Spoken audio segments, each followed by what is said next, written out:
Yadi Reshimwa, Yadi Wadoka, Yaniji Kamwa, Yadi Reshimwa,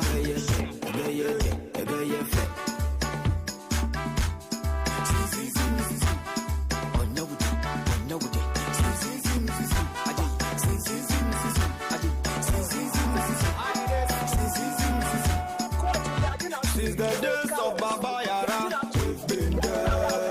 On a Premier League, it's back again. Since the days of Shamokwe, we've been there. Division 1 League, it's back again. Since the days of Abekasaki, we've been there. Women's Premier League, it's back again. Since the days of Asamajan, we've been there. Ghana boys ni be nyam fam na wo ma bobo ni ya ma ya no on fa sa ni ama nta ya chi if say ya supporters union no ya ta boys na ti tuku sama wu sa de ya ni abre no afi ya what so ya mistake na wa mistake ya hey ya di banku be ma na ti on your salad bi ni we be feed the passport to Ghana if you want to show ni ama ye na World Cup no de Ghana, surely goodness and mercy shall follow Ghana. Yes, I'm will be a chair, I'm will be a quaba, no cell pounds, Malaria, Baku, or Fidiama say a brasso. Ya would them with some N2, so ya to this a tip off and SMPO made a fisum, America Edamana, Fetcher, Daman, Samson, Etimatos, Edama, Europe, and as well a Champions League, World Cup, World Cup, FIFA World Cup. Monoka Sanusu Eguswa Equason, game snipping, 8 me about one of them some Eddie Airborne, games outdoor P. A bet me Abba, so ya translated with some Eddie Airborne, small flow P, and of course, ya one on a pain. Yakan have more whom some Eddie Barber don't ask. I would tell you some if he's Sabri, Eddie copy himself, no soon, a bear born. 20 years, Nabi Bianson, intimate, and come on, 2074. And I pay okay, who be Samsung RS Wide Innovative Studios. As at 2074, when him say I am Titrudo, internal pay Kwajibi, or then kidney infection, liver infection, HIV, hepatitis A, B, and Bato Kwajibi, then to us, and from our Odianon. Arthritis and answer Obona Tasha so and answer Tayo ya Kwajibi. Na any flu on and farm on a Bianson, intimate and come do it, and no more pim for no now, bar, as or part or Mark Colano from Patoma and Fabi, and Bianson intimate come, no fra. Munyanya Vicharo Dumi, no, was winting in Fabi. Open the door to one, or can she drag claim patch 170 Malcolm Sansuna, Qualanak, our Ashton, I know a sentiment once on 170 Malcolm 0246073498 on Bajo Sabi Bianson, Etime Aqua, come on, a poem can be 21st and so on, at China, Pedal Demo Samno, Yetime at the Abroad Self Samno, and shall self your pa, na Damaran Samson. Etimi atwa so na the attention onum say dia Thomas Taipate na chese ni entry our Canada no ehon sem na kwa bibia eno so etimi ewo honom na eno na say foreign affairs minister Samuel Okujo to ablakwa e de atudwa se omuguso ene say Canada apan no eguso to atwa sabia Thomas Taipate and so ebetimi wura na bibia so no etimi akoso da ma man konkron Ghana enti sem wura no. I can confirm to you that the government of Ghana continues to engage diplomatically with Canadian authorities. Only yesterday, I held telephone conversation with my counterpart, the Minister for Global Affairs Canada, Her Excellency Anita Anand, and we had a very frank, honest, and cordial discussion. As you do know, Ghana and Canada have maintained very friendly relations for more than a century. We hold Canada in high esteem, and we know that they have enormous respect for us as well, and our bilateral relations have been growing in leaps and bounds, and we do not want this matter, the inadmissibility of Thomas Partey, to undermine our relations. The government of Ghana has pointed out that we take the view that the decision was high-handed, was rather unfortunate, and we are appealing to the government of Canada to review their decision, notwithstanding the fact that every sovereign country reserves the right to determine who they want to admit into their country. We acknowledge that. Our efforts answer without prejudice to that fundamental fact. I mean, nobody can dictate to Ghana who we grant visas to or who we admit into our country. But considering the fact that Thomas Partey was not entering Canada on a frolic of his own, deputy captain of our national team, he adorns our national colors, he wears Ghana's jersey, and he was going to carry out an assignment on our behalf, on behalf of the government and people of Ghana. We believe that the government of Ghana must take interest in this matter, and that is why we are intervening. It's which yes, Minister of Foreign Affairs, Samuel Okujo to Abrakwa, and sorry to Jana Pedum Sam Eddie Amount Ewo Juvenison. Now, young friend in Chemo, former sports minister, Ori Affairs Neil Ante Van der Poel, no sweating Komopi, Eddie Afa Ghana World Cup ya Ekwe, na just on baby or tennis or see who your team on. I say who your team were 3 because on had a GTM. Our ye career squad the Hano Sokujano Chema say World Cup ye queen over the Kudus Mohammed and watch the center pair almost a bomb one baba almost 8 men one man. I say World Cup ye queen team win on. I say on head down Mohammed Kudus a bear and also wait to my Ghana ye team no papa and some former sports minister Honorable Neil Ante Van der Poel and sweet me a kind of Mohammed Kudus. And Omoma comes so World Cup win almost 8 months. Small so no e can edify home na no expectation na so tomorrow one can be aso etime akọ kama ehwese voice to ma e betime pia to na bia aso no etime akọ kama edama tintie minister former minister sama Wakanafa Ghana your current squad and we are looking at a team that has seen injection of almost about 7 new players from the time we qualified for the World Cup up to now. And even those you say are old players, the team, those who play the qualifying series, a lot more of them through injury or the rest. We are looking at us going into a World Cup where one of our pivot, probably the most confident forward line player in our team, is not available. Kudus is not available because Kudus' appearance will have tremendous psychological advantage to us. Imagine we have Kudus on the right, Semenyo on the left, Inaki and Jordan Ayew in the middle. You can expect the effect on opposing teams, but not. We are looking at a team where defensive partnership today is not as sticky and cohesive as the defensive partnership that played in the qualifying series. So we have a lot of problems with our team. Our main midfielder, Thomas Partey, is not in the shape that he used to be some 1 year, 2 years ago. So the truth of the matter is that we should be careful how we heighten expectation. I am confident we may go through the first round, but subsequently it will be quite difficult for us to achieve the feat we did in South Africa. It's which former sports minister and so on at the Tudra Neil Ante Van der Poel and somehow one also at the Tudra Nano and Chema Timmy one of the so castle confidence power with Timmy that way more na we can't throw. I'm not 100% confident in our team. I'm not. I'm a Ghanaian. I'm not 100% confident, but I'm confident in them. The confidence I had in the team that went to the 2006 World Cup, 2010 World Cup, and even 2014 World Cup, it's not the same as now. Due to the fact that this team has not been too much of a consistent team. They've not been together for long. There have been too many mix-ups in this team. And worst of all, look at the timing of the change in the technical department of the team. And unfortunately, we are looking at a team that is training under this coach for just about a month, 3 weeks. It's as a former sports minister and so attitude Neil Ante Van der Poel in Smam when also a kind of fire team one and a pair dimusum Eddie amount of so now said that 21st clinic can pay when also at it for the team or your son bra na a beji wires ano free one ebia wodiano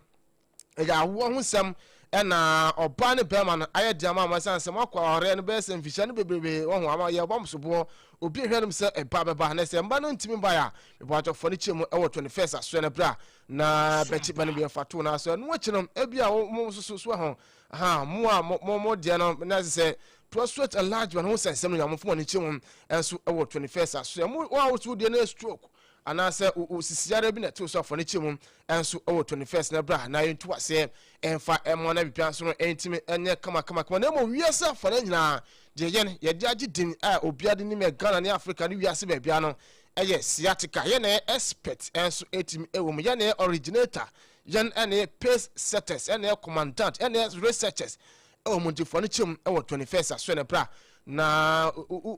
usisi atwa ho ntina 4 be 4 twas before na kokom honom me setete na etimi ken na to de wabro mutimi nsoro biom eno ena ebe hu samanfo no de ba aso ya na esi da bia se koye mu hwehwem ne hu yare kro and the Kun Society could friend Siatica Etienne and the pie and a month for Miss Westmaster and we are down. Ultimate original and team and a pentano pay platinum coffee band for Nichum or to the first as Swana Bra. Now I bet you are suffering free on every person and team and come on, and has saying you were Tentra Hill run about a while and Jibutu Sansona Tamas Ubuyan. Roma saw down at 200 and I will cast was new market to Bone Road a while and I able to come as here overseas. Yanis some perfume and with the same building some power and I answer for Ella Fanta schooner and I didn't hear no sounds opposite regional hospital first gate a while and I will touch man your home cranza ye near Takwa your home Takrade if you come on banana taxi rank one my brokum Yanik Chris FM and I a bear sounds now call so. Your Wednesday market and Success FM and they do animal to do success. I was sending 1 mile 20 years so once a drag a service one of Jana so 1 21st or down mine net 0540311311 0540311311 you better so Nabi Pian so etimi aqua come your farm and Samson and twice on annual gum spin etimi el basso or water cap from that is annual and you man or 9 yeah there's pain and a couple Verdi will be back as a keep fed game and 0-0 pian for ball and so team Antonio young quarter now and you man on some now Belgium and Egypt and now tension in South Africa no Bianson and support man first Egypt that's what I say and so team and some kwana so Egypt take late through our time your friend say Imam Ashur and the 90th minute and a point it take a lead and the 12th and also may first say Egypt or Namum Roman Lukau Ongwa Honey Fatty and so 8 more comment and also Emma Cameron and so 8 empire 1-1 Ahmachino Muno Saudi Arabia and Uruguay Cameron and also 8 empire 1-1 through a pedum Sam and so 8 Manu Sakenu Basu Dubaku when Ahmatia no Muno na just Iran and New Zealand game and also 8 kwende 2-2 as 8 same and our resource and also World Cup and with some airborne games a pass no so France and Senegal and airborne Iraq airborne no dua one most Norway game and also 8 abasuna and now just say there's Spain and a couple of friends as I came around and also 8 man of the match Aquadama goalkeeper first Vosenha and young man of the match as I came around and also 8 months upon the 4P Edin command 4 points as and what more 10 dinum now and also 8 also team upon the 4P airport point I was and performance also 10 against on my first Spain now and also 8 now Jose Mount Tima I say and now over first na just a reference la for the Louis da Fontaine na say uko World Cup o say I be say boss a place nkwa na o do amukọ so ho enu ati we team meet at command down on plus bear 5 na mo o chema enu Spain motemon na e wo fam wo World Cup games p na mo enu na just Spain national team no o patama no na for no mo o both me first Cabo Verde o mo abaso na o reference Zidane so chema enu Spain my family take son at reference to say Cabo Verde national Cabo Verde team no almost 8 million but west we reference as Zidane and so 8 Edia to Jana Luis da Fonte and afterwards no penisi coding ko now we say baby to no and let's boy almost as omo boy no omo Edia too much omo next match saka na say opening game Jana and also 8 million as I say team no biason etma ya na hoboa etma say nemo ayon forge say annual game almost etimbo 3 points no so etma nemo de see no omo de to omo square match saka no and am so kwa ho adwane so we first Luis da Fontaine and so at 2 Jana pay with some at amount na me goalkeeper first for see ha no now chairman and after the camera now also tin so yes and nyasem kwa na esun so point no yes brand ba bia na and so etime agena say wetima na ono data no was wetima one so na one grandparents and na tie ne ma na pa and na pa ma and tell pra na almost so na mom only was starting so bobo na support no na pa and na pa ma no support no na almost so no etim efim ne ma me so visa ho system no one so etwa from na chem our Canada na US wa ono so game e kwaso no one so 8 million if you na na ba pio dey say do am no cabbage no so no etim ton so ho ha enso etim na emom ba pia do say wiase nyina eno keep clean sheet eto echima na say okai na nema na ye ba pia do na say kan na so timi TV acha ko so hwe no enso etim na emom na rutia no ekam no ono reference of wase no na ono so etim no timo reference messim and give it up on our problem sana de pia wono so etim ka cha unti wesman eno so eba machado biasa head coach adema jurugwa na homosu game no etime kwante 1-1 against Saudi Arabia no peninsula timi di nkomo pino chima ubo first game ono so yana ede onim Saudi Ronaldo etuma kwa change Saudi Pro League lete Saudi football na Saudi national team no omo bobo at se Prem Brazil at West mo reference machado biasa enso ede atujana pedem sam ede elma na Saudi head coach reference Georges Dennis no Nuran so atuma kwa koni nkomo pina enu ebusa pare se wa gasa against team afese juru kwa na momode mo dana dino na enu so timo so wiasa fra nyina opi apom amba so na de na secret na den. I think in the first half we managed better the game. After 10-15 minutes we start to have more confidence, to create chances. We have our moments. In the second half, I think our brain is thinking more to keep the result than to try to create chances or to keep the ball. It was difficult. We were very tired at the end, but to play this type of game with this opponent and to start for 1 point for us is something positive. And what have you learned about your team today? Sompa Sports. You know, I tried in the last 3 weeks to learn a lot. Every day is different, but I like for my players the spirit and the passion. But I think because you have better quality to play. It was small reference, George Dennis, and our head coach and Saudi Arabia, and the two Dana Panum Sam at Amam Ewas Jonas. So now, and after said Nasa Sweden, actually Tunisia, Toma Kamaku, Enum, and not Tunisia, Timbakuron, and some look at Tunisia, Sonan, at him Apamam head coach of reference. Not just a Sabre, Lamoch, and Penfoson, Etman Pronasitro, and so Etimo. Nesse, almost as well as they say, my Nessa World Cup, Etma Bob, on the 2018, Julian Loputagi, Spain. Now, just after the first game, now, Penfoson sweet to me, Pamono, and watching them, Nessa 1998, Spanish win France, Net, reference Henry Kasper Zak, on no, so your twins head coach, on so no, to me, Pamono, and a Chad Bumkum, as a South Korea 1998, on the first game, probably and upon us to and as a 2026, Sapro Motion, as a Tunisia France on Etma Pano Preno, Yadimusam, at the Emma Los Caroni, head coach, Adama Argentina, no Chairman. I don't know, Penny was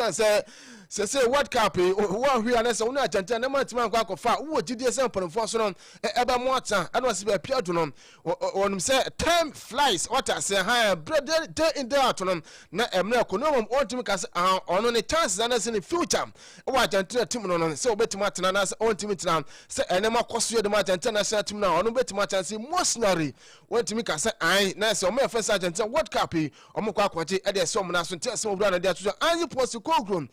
Japan for project for 100 years now, or heard himself World Cup and piano, almost a bit my baby be at someone else, Venus and Serena Williams, and she almost on 1 project 2026, almost on a bit my panum, so I'll be second when every person at him Aquacama, Delco Caesar Anderson. Now I say, what about to just say, man. Dental, over first Bernardo Silva, went him answer no tomorrow. Bernardo Silva, I don't know over first, oh, Mendes, or any manager. I'm going to myself 40 million euros next season on and Jamison Epidogum Tanon at the Kuchima says Canon and that is to be my tree and I'm a Bernardo Silva and move to Barcelona and also anti armor. So over first such a crop. At me to 2 billion more first Julian Douglasman. Nano and I tip what a top puppy as double run so far and smoke kind of fun when also at him that and assassin and do to an about him at Abamukas Arizona for Fernandez of Real Madrid. Here we go. Now, we are now moving on. Now, and so a complete answer on the first at Jimmy Carragher. You say Marino, Salis honestly Madrid. I did say, I'm here that competitive affairs say Barca. na we say enchana Champions League no so etima start on say madu team am so etima bodo na e ada na man so etima tare over Champions League no enso etim da man na se we jere teman